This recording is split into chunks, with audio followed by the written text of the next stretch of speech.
በ17 ሰማዕቱ ቅዱስ እስጢፋኖስ። በስመ አብ ወወልድ ወመንፈስ ቅዱስ አሐዱ አምላክ ብለን የቅዱስ እስጢፋኖስ ሰማዕትን ታሪክ እንጀምራለን። እስጢፋኖስ ማለት ፋና ማለት ነው። ርዕሰ ዲያቆናት ቀዳሜ ሰማዕት ይለዋል። ቀዳሜ ሰማዕት መባሉም ጌታ ደቀ መዛሙርቱን ሂዱና አስተምሩ ብሏቸዋል። ካረገ በኋላም ለመጀመሪያ ጊዜ በሰማዕትነት የሞተ እርሱ ስለሆነ ነው።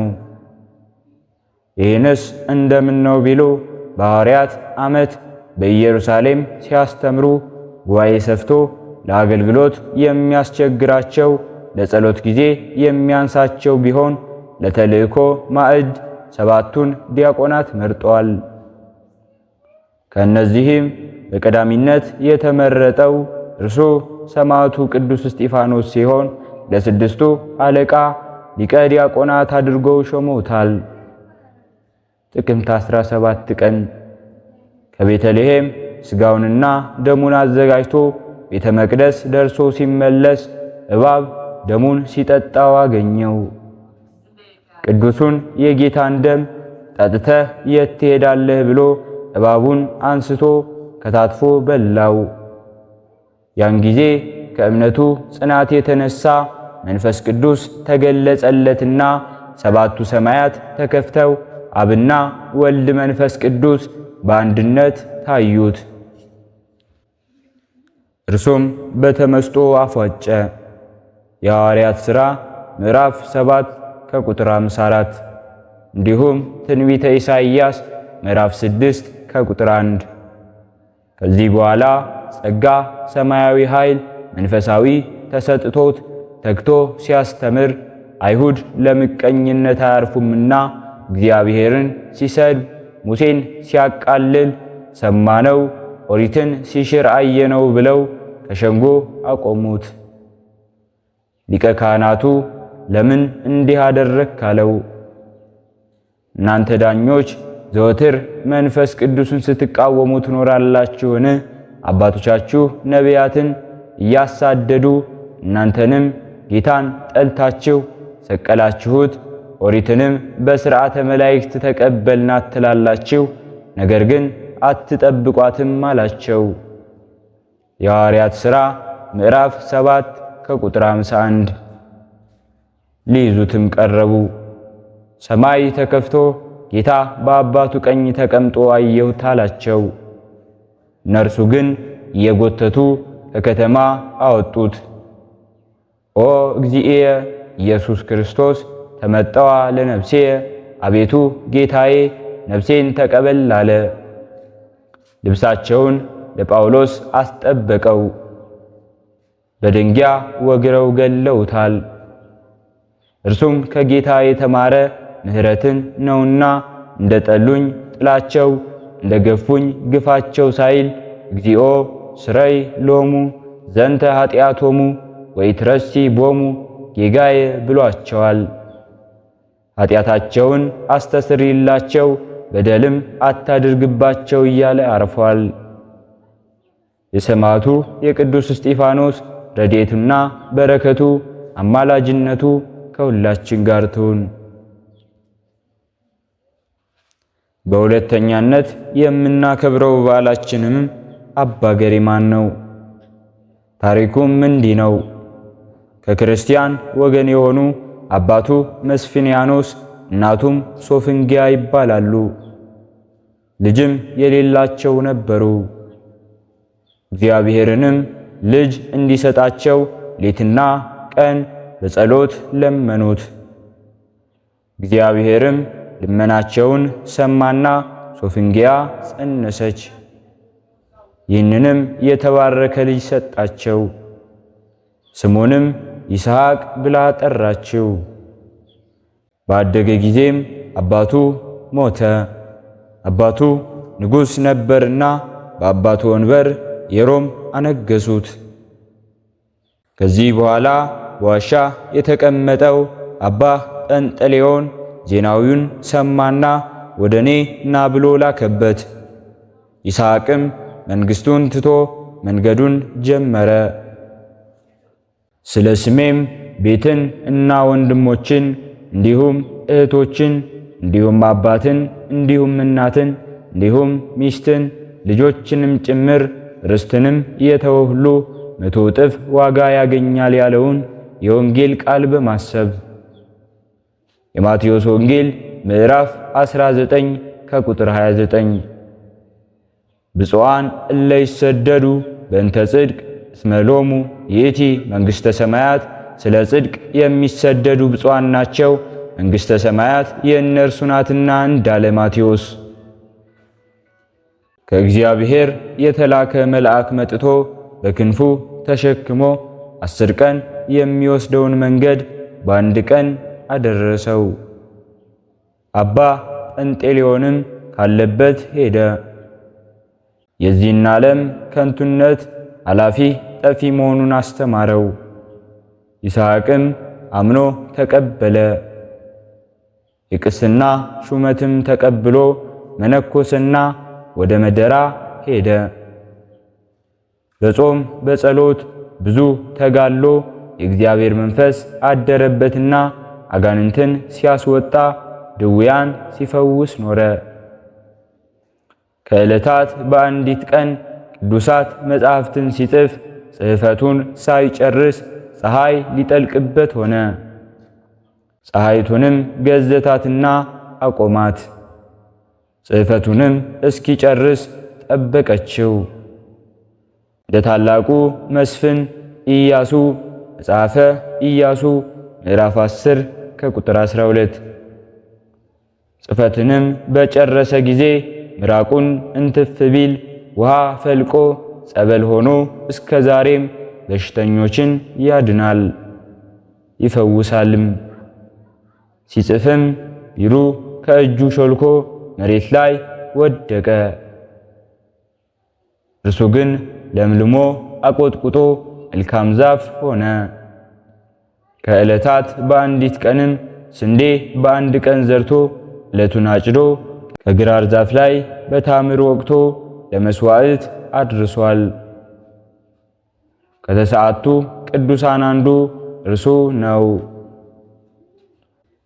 ከዕለታት በአንዲት ቀንም ከጓደኞቹ 9 ቅዱሳን ጋር ከጸሎት በኋላ መቅኖናቸውን ተከፋፍለው ሊመገቡ ተቀመጡ። አንዲት ቤተ ክርስቲያን ቅዳሴ እንደሚታጎል ተገለጸለት። ለአባ ይስሐቅ የበላ መስሎ ሳይበላ ጓደኞቹ ከበሉ በኋላ ሲሄዱ መንገድ ዳር ካለች ቤተ ክርስቲያን ደረሱ። አንድ ቀዳሽ ጎድሎ ሊታጎል ሲል ይስሐቅም ገብቶ ቀድሶ ወጣ። ጓደኞቹም እንዴት በልቶ ይቀድሳል ብለው ለአበምኔቱ ለአባ ጰንጤሌዎን ነገሩት። አባ ጰንጤሌዎንም አባ ይስሐቅን ሰዎች ወደዚያ ይበሉና የምጠይቅህ ነገር አለ አሉት። አባ ይስሐቅም ነገሩ በመንፈስ ቅዱስ ተገለጸለትና ምን ሰዎች ብቻ እንጨቱም ድንጋዩም ይሽሽ እንጂ አለ። እንጊዜም እንጨቱም ድንጋዩም 1 ምዕራፍ ያህል ግሩም ገሪማ ገረምከነ አስኬማከኒ አልባቲ ሙስና እያሉ ሸሽተዋል። ከዚህ በኋላ አባ ገሪማ ተባለ። ሕዝቡም ተደነቁ። ከዚህም በኋላ ጌታችን ኢየሱስ ክርስቶስ ከአእላፍ መላእክቶቹ ጋር ወረደና በስምህ በጎ ነገር ያደረገን እስከ 15 ትውልድ ድረስ እምርልሃለሁ። በነቢይ ስም ነቢይን የተቀበለ የነቢዩን ዋጋ ያገኛል። በጻድቅም ስም ጻድቅን የሚቀበል ቢኖር የጻድቁን ዋጋ ይቀበላል እንዳለ ጌታችን ኢየሱስ ክርስቶስ በወንጌሉ። እንዲህም ብሎ ቃል ኪዳን ሰጠውና የሞት ጽዋን አታይም አለው። ጌታችን ኢየሱስ ክርስቶስም በአእላፍ መላእክቶቹ እየተመሰገነ አረገ። አባ ገሪማም በብሩህ ደመና ተጭኖ በብሔረ ብፁዓን ገብቷል። እውነት እላችኋለሁ በዚህ ከቆሙት ሰዎች የእግዚአብሔርን መንግሥት በኃይል ስትመጣ እስኪያዩት ድረስ ሞትን የማይቀምሱት አሉ አላቸው። ማርቆስ ምዕራፍ 9 ከቁጥር 1። የአባታችን የአቡነ ገሪማ ረድኤታቸው፣ በረከታቸው፣ አማላጅነታቸው ከሁላችን ጋር ትሁን። በሦስተኛም የምናከብረው በዓላችን ሐዋርያው ቅዱስ ያዕቆብን ነው። የዘብዴዎስ ልጅ የወንጌላዊ ዮሐንስ ወንድም ሐዋርያው ያዕቆብ በዚህች ቀን ይውላል። ወያዕቆብ ወልደ ዘብዴዎስ ወዮሐንስ ሆሁ የዘብዴዎስ ልጅ ያዕቆብም ወንድሙን ዮሐንስ እንዳለ ታሪኩም እንደሚቀጥለው ነው። ይህም በእስያ ሀገር ገብቶ ወንጌልን ካስተማረ በኋላ ወደ ተበተኑ ወደ 12ቱ ነገድ መጣ። እነርሱም አንድ አምላክን የሚያመልኩ አልነበሩም፣ ጣዖትን የሚያመልኩ ነበሩ እንጂ። ያዕቆብ ግን ወደ እርሳቸው በደረሰ ጊዜ የአገራቸውን ቋንቋ ሰበከላቸው። የፍጥረትን ቋንቋ እግዚአብሔር ገልጾለታልና የሚያውቀውም የሰውና የእንስሳትን የአዕዋፍን ቋንቋ ሁሉ ነበር። በውስጣቸውም በሰበከ ጊዜ የከፋ ሥራቸውን ትተው በጌታችን በኢየሱስ ክርስቶስ አመኑ። ያዕቆብም ትምህርቱን ስለተቀበሉት እጅግ ወደዳቸው። በአብ በወልድ በመንፈስ ቅዱስ ስም እንዲሁ አጠመቃቸው። በአብ በወልድ በመንፈስ ቅዱስ ስም እያጠመቃችሁ አሕዛብን አስተምሩ እንዳለ ጌታ ኢየሱስ ክርስቶስ በቅዱስ ወንጌሉ ማቴዎስ ምዕራፍ 28 ከቁጥር 19። ቤተ ክርስቲያንንም ሰራላቸው። ለቤተ ክርስቲያንም መባ እንዲሰጡ አስተማራቸው። ከዚህ በኋላ ሄሮድስ ንጉሥ ቅዱስ ያዕቆብን ለቤተ ክርስቲያን መባ ይሰጥ ዘንድ ማስተማሩን በሰማ ጊዜ እጅግ ተቆጣ። ጭፍራዎችንም ልኮ አስመጣውና ለሕዝቡ ቤተ ክርስቲያን የምትሰራላቸው የምታጠምቃቸው አንተ ነህ አለው። ያዕቆብም አዎ እኔ ነኝ አለው። ያን ጊዜም ተቆጥቶ አንገቱን በሰይፍ አስቆረጠው። እኔ ፈጽሜ ግዳጄን ጨርሻለሁ፣ የማርፍበት ዕድሜዬም ወደ እኔ ደርሷል። መልካሙን ገድል ተጋድያለሁ፣ ሩጫዬንም ጨርሻለሁ፣ ሃይማኖቴንም ጠብቄያለሁ። እንግዲህስ የጽድቅ አክሊል ይቆየኛል እንዳለ ቅዱስ ጳውሎስ በወንጌሉ። ሁለተኛ ጢሞቴዎስ ምዕራፍ 4 ከቁጥር 7። በኢየሩሳሌምም ሁከትና ሽብር ሆነ። ደግሞም ከፋሲካ በዓል በኋላ ሊገለው አስቦ የሐዋርያት አለቃ ቅዱስ ጴጥሮስን ወስዶ አሰረው። የእግዚአብሔር መልአክም ሄሮድስን ቀሰፈው። ሄሮድስም በክፉ አሟሟት ተልቶ ሞቷል፣ ልዑል እግዚአብሔርን አላከበረውምና እንዲሁም አልፈራውምና። የቅዱስ ያዕቆብን ሥጋ ምዕመናን ወሰዱት፣ በክብር ገንዘውም ቤተ መቅደስ ውስጥ ቀበሩት። ጸሎቱና በረከቱ አማላጅነቱ ከሁላችን ጋር ይሁን። ሕሊናችን በማሰባሰብ አባታችን ሆይ እንበል።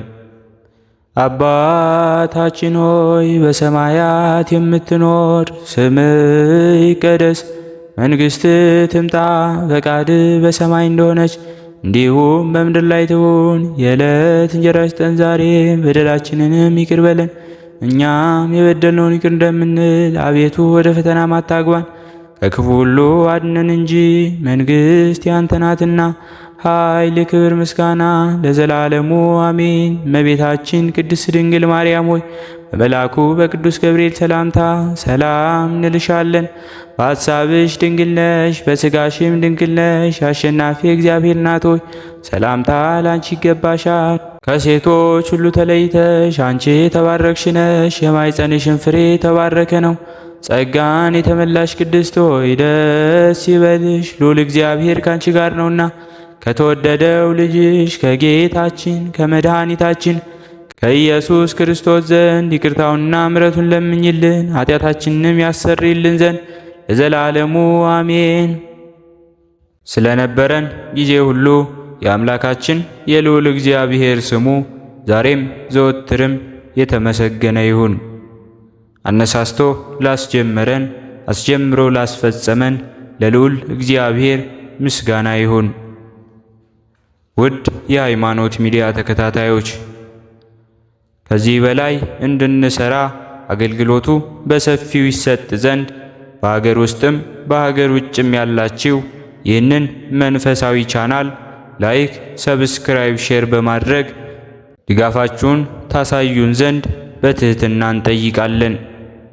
ያላችሁን ሐሳብ አስተያየት በኮሜንታችን ስር ላይ አስቀምጡልን። ወስብሐት ለእግዚአብሔር ወለወላዲቱ ድንግል ወለመስቀሉ ክቡር። ይቆየን።